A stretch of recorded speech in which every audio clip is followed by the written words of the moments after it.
Hey everybody, I am Captain Tommy Scoville, and you are on the lifeboat. People, we have been waiting for this one. This is a big time interview, people. I could not be more excited.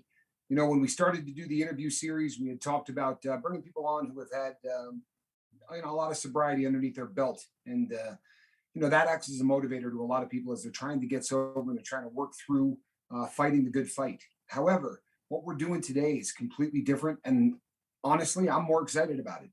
And from the response that I've gotten from all of you with emails and direct messages, so are you.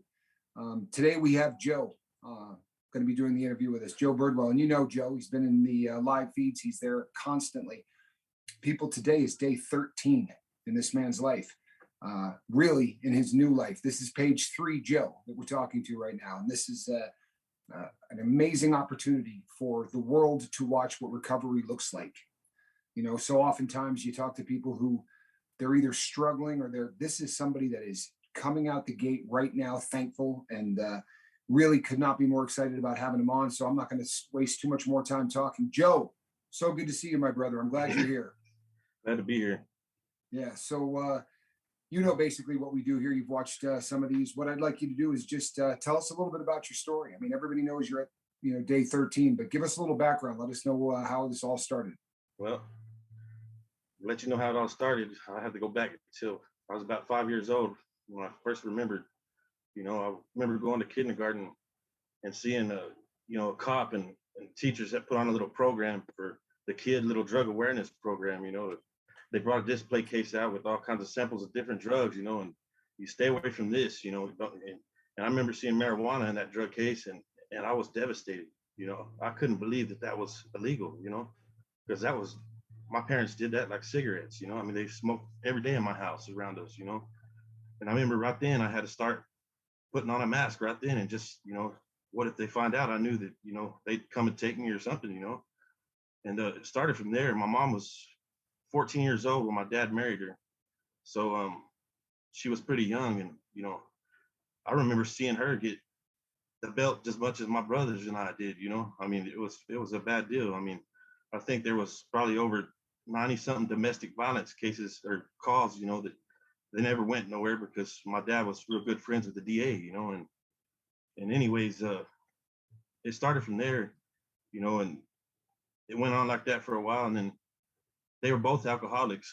So, they were always drinking and partying every weekend. And my mom started leaving that. She tried to leave my dad, and she got with another guy.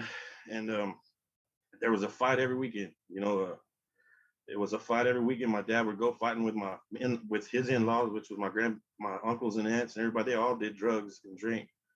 I remember my mom and my stepdad were addicted to crack for a while, and alcoholics, and she'd leave us there with my dad's, and she'd come back every morning, from her crack runs or whatever they were doing. I've seen her come back, and her knees one time looked like hamburger meat, like she done jumped out of a car going 20, 30 miles an hour, down the highway just because they were high, and I was the type of kid that would always, I'm never going to do this, I'm never going to do that, I'd tell them, if I had that money that you wasted on that, I'd be rich, I was always that one that was never gonna, I was never gonna do anything like that, Well, I got to be 14 years old, and then I decided I'd try weed, marijuana, just because that's what everybody else was doing, my family, my brothers, everybody. And I started smoking marijuana, and, within 1 year, I think that meth came in the picture. And it was a friend of the family, and she brought something that she had made herself, it wasn't just some kind of stuff you bought off the street. It was quality stuff, and I remember I quit for 2 years. I tried it one time and I quit for 2 years after that. And when I hit 17, something, I was going back and forth to college every day, and I don't know, my friends and everybody was doing it. They had plenty of it, so it just took that one time for me to give in and try it. And I was hooked, that one try. And it wasn't like I was just getting, just a little bit here and there. They started throwing me big bags of it, and to where I could pay for what I was doing so I could smoke for free, basically, and that led to me selling to everyone I know, my family, my friends, that's where we even did drugs with our parents, I mean, and that's not the way, you're supposed to be. I mean, who does drugs with their parents? I mean, Yeah. and I remember just from there it led to, I had an uncle that, he started making the stuff right after that. And, you know, so I started having plenty of it, there too to get rid of, And the funny thing is you wouldn't think about it, but there really is good and evil in the world.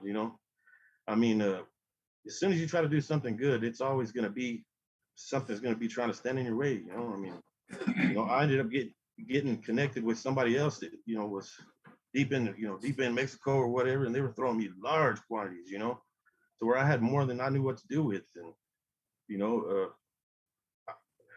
eventually it got to be to where the only reason I did it was just because I felt like I couldn't function without it. I'd get up and just like I heard him say in some of the other live chats, it's just to feel comfortable. I mean, just to be able to wake up and get out of bed and just to do the things that you normally do. And it just, I get a little hope here and there that, I could quit. And I see my older brother actually went to this retreat and he actually came back and he never touched it again. I mean, and he was the one that basically started all of us doing it. And I guess he thought we'd follow him. Once he quit, we'd quit, but it just didn't work out like that. I mean, I guess I didn't have as much willpower that, he had, but, I ended up, one of these times, going through, I mean, there's so many things that I did, that I could never, take back. And, and that's all on my shoulders, and that's the hardest part about being sober is remembering all, is thinking about all the things that I did while I was on it. But I mean, I don't know. It's just it's a, it's a It's a different struggle. life. It's a struggle, and there was times that, I would have a little hope. I'd go to a church retreat or something. And, I would, while I was there, I wouldn't do anything, I mean, so maybe I was 2 days at the most, 3 days at the very most without anything. But I always knew I had a pipe waiting for me at home. So it was like in the back of my head, I always knew that, I wasn't gonna be quitting when I got home. And one of those retreats, I really, it was really powerful. I mean, I was so on fire spiritually, on that thing that when I felt like I was gonna have to take off running out of that place, or else I was gonna spontaneously internally combust. I mean, that's how on fire I was. And when I got out of there, same thing. I had it waiting for me, stashed at home. And it's just like a splinter or something you get in there, you just can't take out. But it's way worse than that. It's you don't have no feelings. For a long time I didn't have a conscience. You know what I mean? I mean, I did things knowing that there was gonna be consequences or whatever for doing them, but for some reason I thought I was just not going to be having to face the consequences. When you're on that drug, you'll do anything to get it. I mean, Yep. and the funny thing was, anytime that I ever told myself, I'm going to quit, I'm done, because I was out, I'd be out of dope, and I was telling myself, I'm going to quit, I'm done, and I really make my mind up to quit. And well, guess who's knocking on the door the next morning, or guess who's calling me on the phone? I owe them a ton of cash, but they won't even answer my calls. But all of a sudden, I make my mind up to quit, and they're trying to find me and throw me more stuff. That's the what I mean. The evil part of it. It's crazy. And I got to just where I was at a point in my life when I just decided I'm just not going to be able to quit ever. I mean, I'm just going to be stuck doing this. It's the only way I'm going to be able to function. I mean, and a couple weeks before I came across the channel, I know I was driving home and I was, I had it, man. I just, and I just prayed. I was praying out to God, you're the creator of the whole universe. You made the stars, you made everything.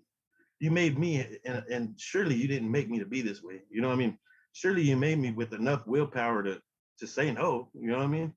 And sure enough, I just came across the boat.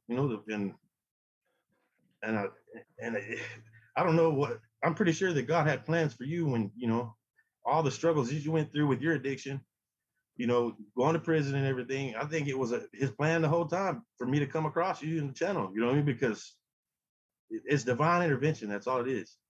And I mean, as long as we got a breath in our bodies, I believe that, there's a reason for it, and I just praise God that I came across the channel, you know what I mean?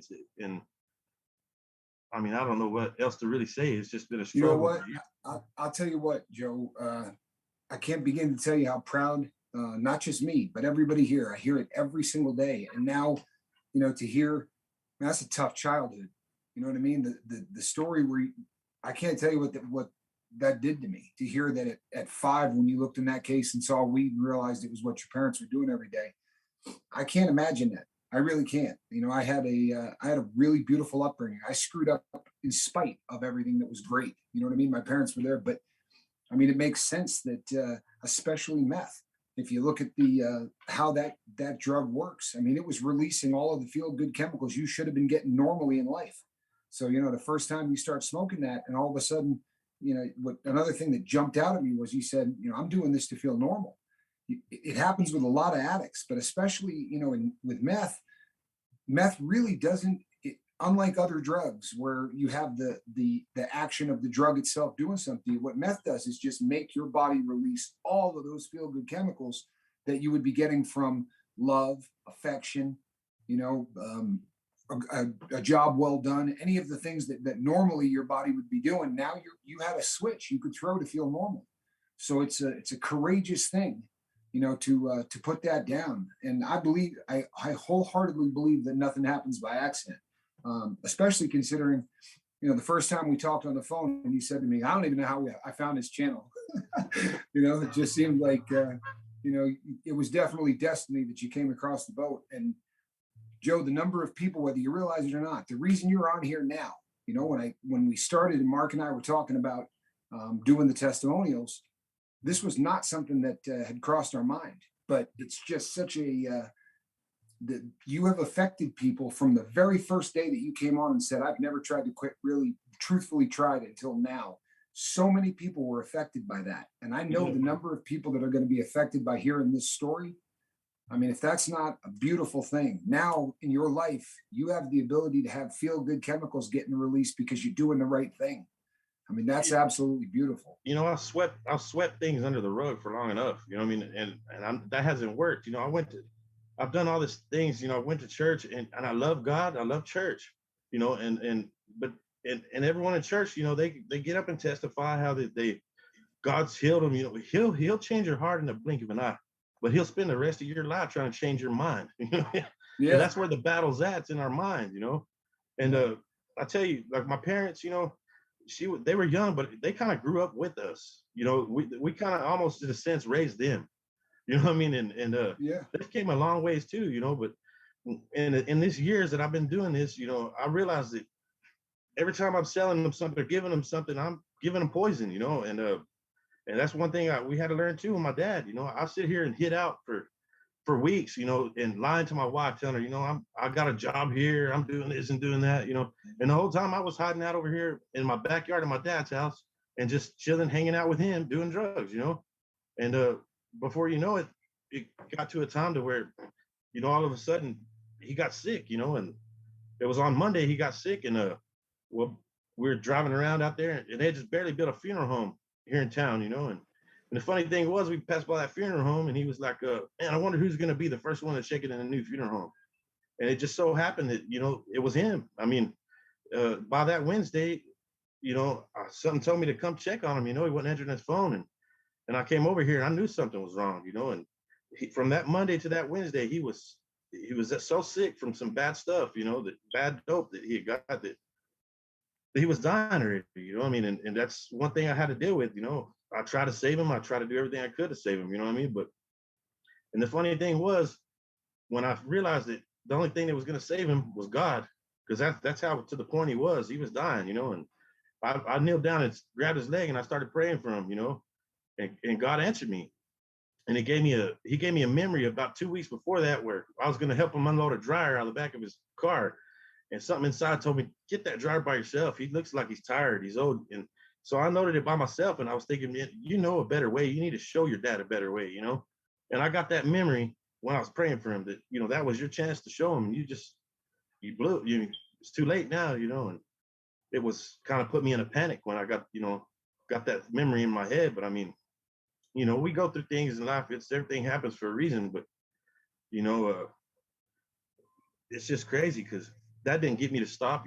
I got a big inheritance out of that. Well, not big, a few $1,000s, but I just got higher and higher and higher off that, just to kill the pain. That's a lot of things, that you do.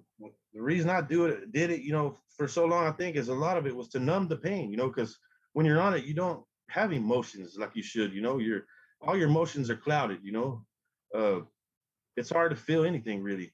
I went through life, important events in my life, my wedding, my funerals, the times that I came across people that I should have said something to encourage them, or I should have did something different that I didn't do, because I was high or because I was being selfish and just, trying to please myself. And my wife and my kids, they had to deal with a lot of stuff, man. And it's only by the grace of God that she stuck with me. I mean, the whole time that I was doing this, she was at church praying for me, praying for me to be there with her, and I can't imagine the strength it takes for a person to do that. I mean, and she's special. She's special to me, man. I mean, she's the reason I got through that. I'm still here, the scary part is when you become a functioning addict, where you know what I mean, like where you can still function in life being an addict. That's the scary part, because then you really have no hope. Then, I mean, if you're going to work, you're paying your bills, and you can just hide it, I mean. But inside you're dying. I mean, that's how I felt for a long time now. Like I was spiritually, physically dying, just without hope. When you go to church and you claim salvation and this and that, I'm on the worship team. You know what I mean? I play the piano and sing at church, and the whole time I can't get up and testify because I want my testimony to be true, and I'm not gonna get up and say this and that and lie. I'm tired of being a liar, And Yes. when I got on this channel, I'm not gonna lie to you. I'm gonna be honest. If I fall off the boat, throw me a inner tube or something. Well, I'm not planning on falling off the boat. Um, that's one thing about it. I think the channel has given me accountability. That's one thing about it. You gotta hold yourself accountable. And I've learned this on my own because I have never got a chance to go to rehab, and I've been blessed not to be put in prison because the things that I've done, man, I probably should have been locked away and the key thrown away. You know what I mean? But I'm just lucky, not lucky, blessed. And Yeah, no question. And I think you nailed it.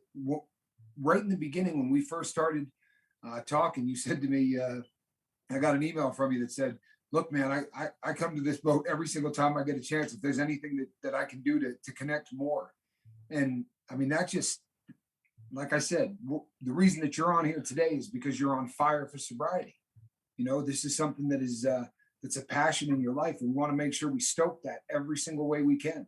Like you said, there really is, whatever you want to call it.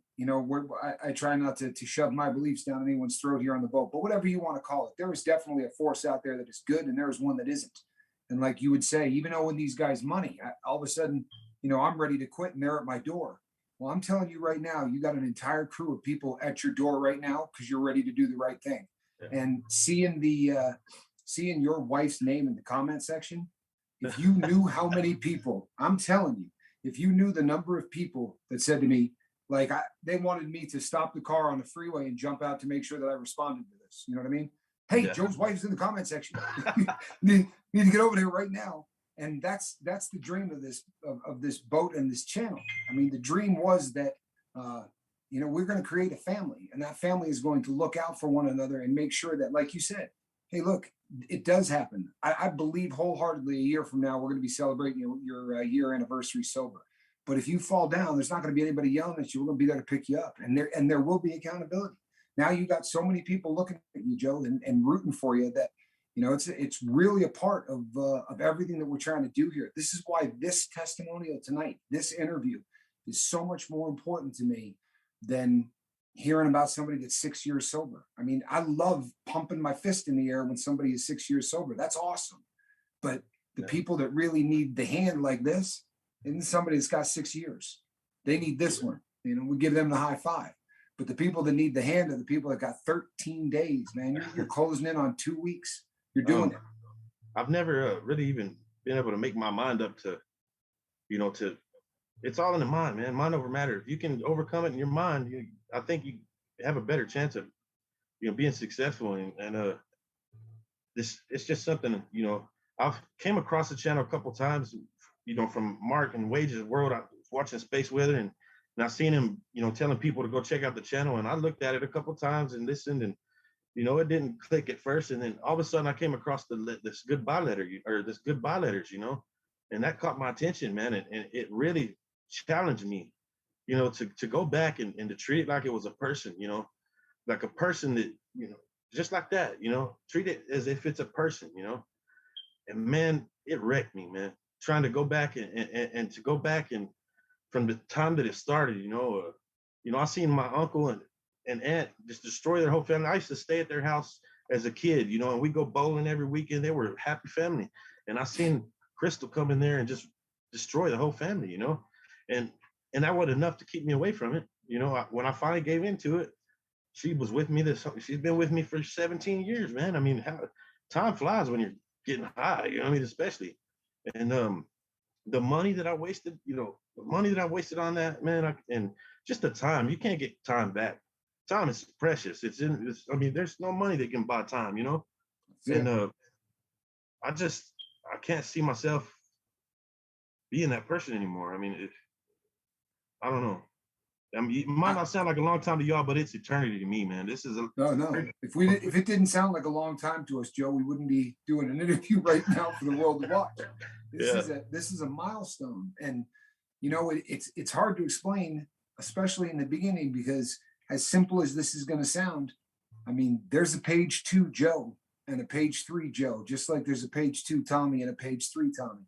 And the person that you're describing who did these things that weigh on your shoulders, that's a Joe I never met. I don't know who that cat is. We've never met. We've never talked. A lot of times while I was doing stuff like that, I felt like I was on autopilot, just like I was going through the motions, but I wasn't really there, but it's that's what that drug does, and that's the thing, going to church and doing this and that, just going through the motions, that's not enough for me.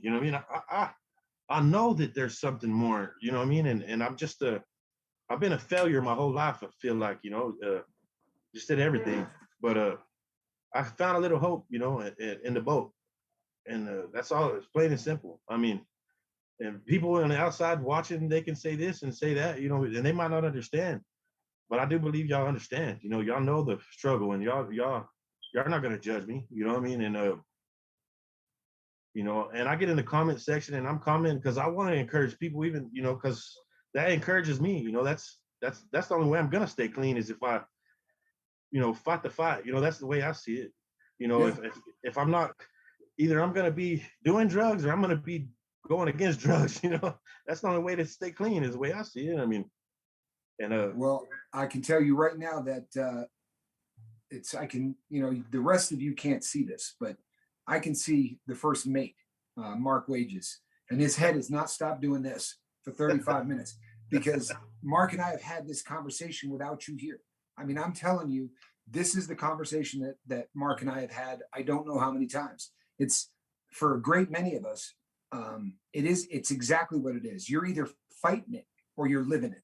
And the beautiful thing about what's happening right now with everybody involved, you say the rest of the world might judge you. Everybody here, we didn't call this thing the Tommy Scoville Show, right? This is called The Boat, because we really are all in the same boat. When you talked about your brother who went to a retreat, you said, maybe his willpower.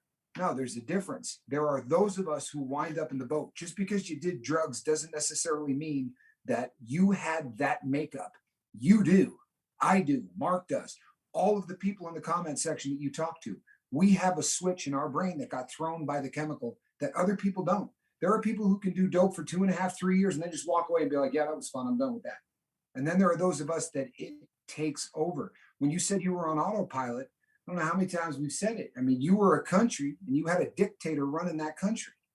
And that's page 2, man. That stuff's in the past. And the best thing you can do, I have really come to believe that the opposite of addiction is not sobriety. The opposite of addiction is connectedness. It's being connected to new things and new memories and new people and fighting that fight. That's why it is so important. It's why I preach every day, man. Between now and the next time we talk, go out there and save somebody, invite them to this, talk about what we do, because that's going to keep you, you can't do two things at once. And if you're out there fighting the fight, there's no chance you're sliding back into the life that you lived. If you lie, you can lie to anybody, you can lie to yourself. You ain't hurting nobody but yourself, you know what I mean?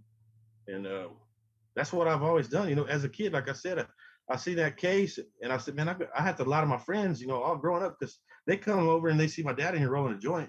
Oh, I think your dad smokes weed. No, that was a cigarette. Just little things like that. You start lying. You're not lying to hurt somebody, but just lying to not hurt somebody. Or I don't know. You're not lying for the fun of it. You're just lying to, just because it seems like that's the thing you have to do, and you do. The truth will set you free, Yeah. And one thing about it is, man, since these last few days, man, I've been I'll watch a commercial come on TV about Pampers or something, about diapers or something, and I find myself crying. What's wrong with me? I mean, it's just like the emotions come back, and I don't even know. It's a lot to. No. This is why this is so important. When I do an interview with somebody who's been sober for 6 years, I mean, right now, literally, until you just said that, it's an entire section of my sobriety I forgot. But I remember joking with a guy in prison. I said, man, every time they put a Hallmark commercial on TV, I got to run. And I'm in prison, right? I'm surrounded by big, nasty, ugly dudes.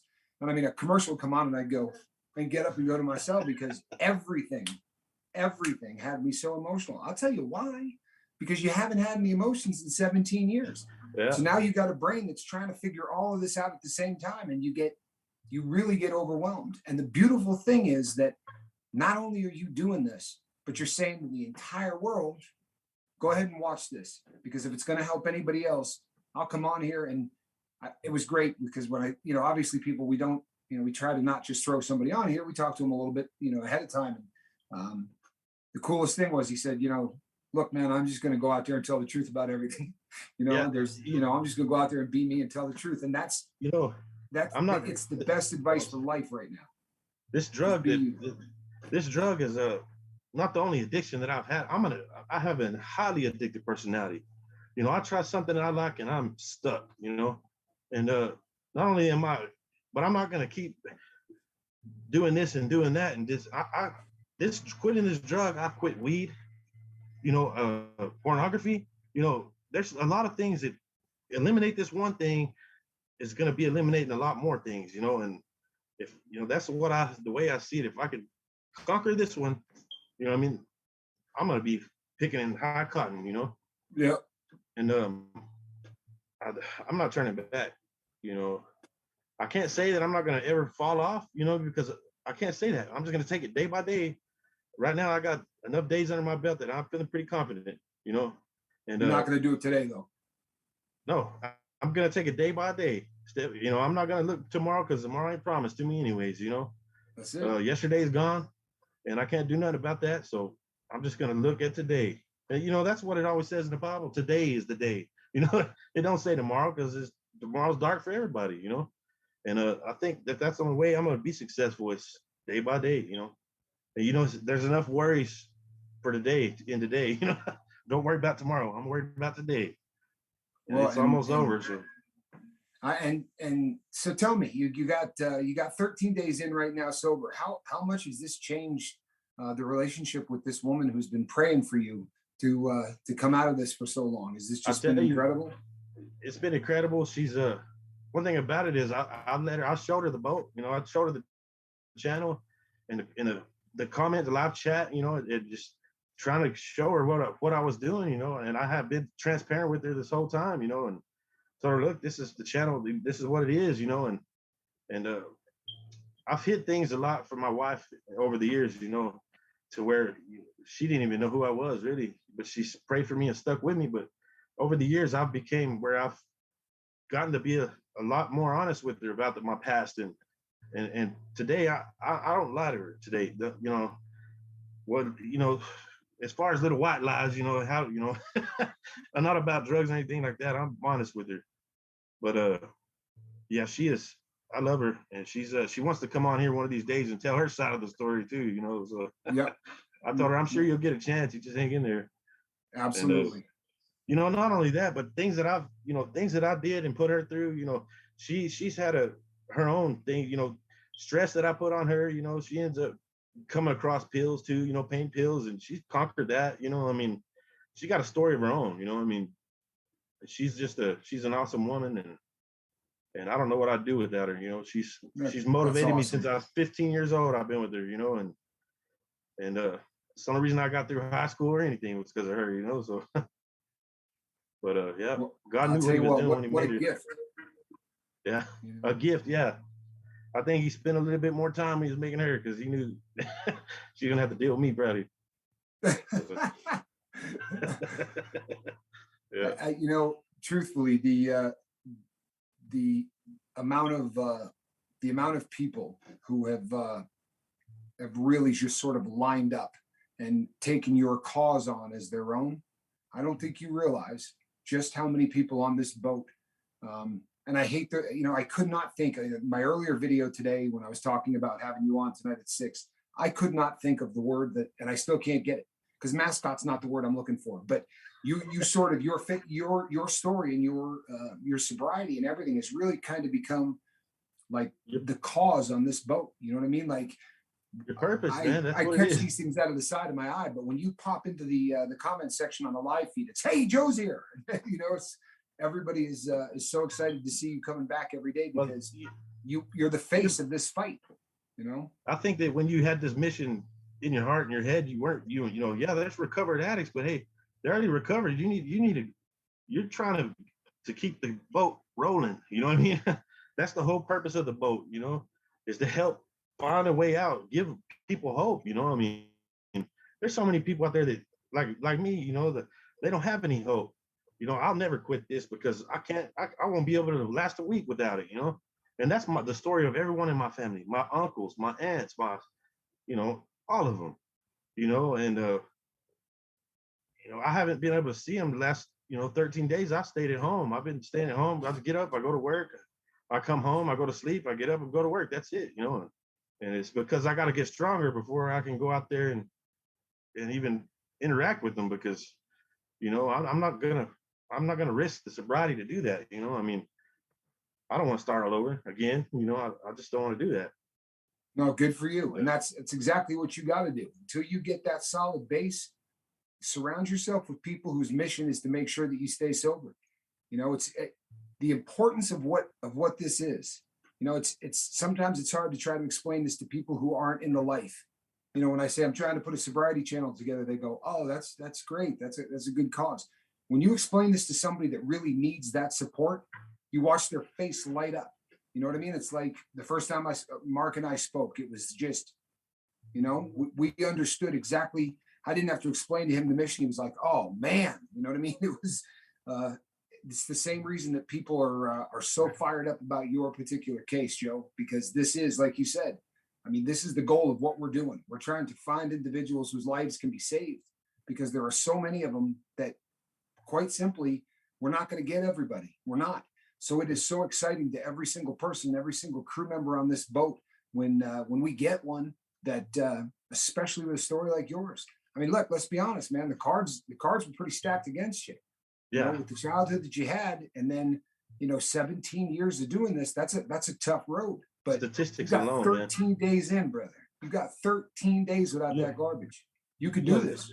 Yeah, statistics alone, I think they try to say maybe 6%, of the people that ever get on it ever get off of it for good, But if they're 6%, I got a chance, There's you're that 6.